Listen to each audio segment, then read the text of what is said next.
Welcome back to Camper Cooking. Today I'm going to show you how to make rice in an Instapot. You can use this technique to make rice to eat as a meal or to make rice as an ingredient for other dishes. So let's get cooking.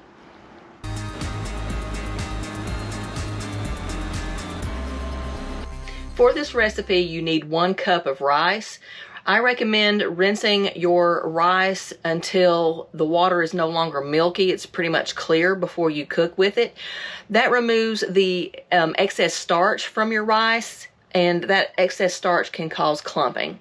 So what I have in my Instapot is 1 cup of rinsed white rice. To our 1 cup of rinsed rice, we're going to add 1 cup of cold water.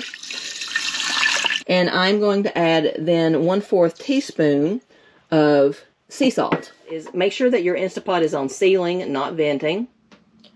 And then we are going to set our Instapot on pressure cook on high pressure for 3 minutes.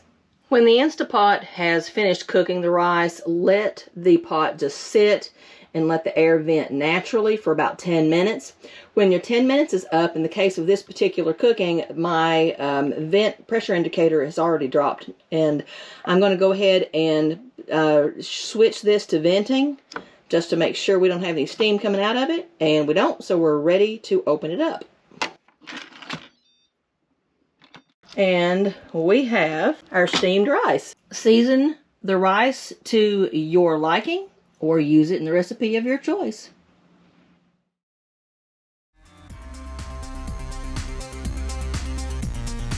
Check out our other recipes and playlists, and we'll see you next time for Second Helpings.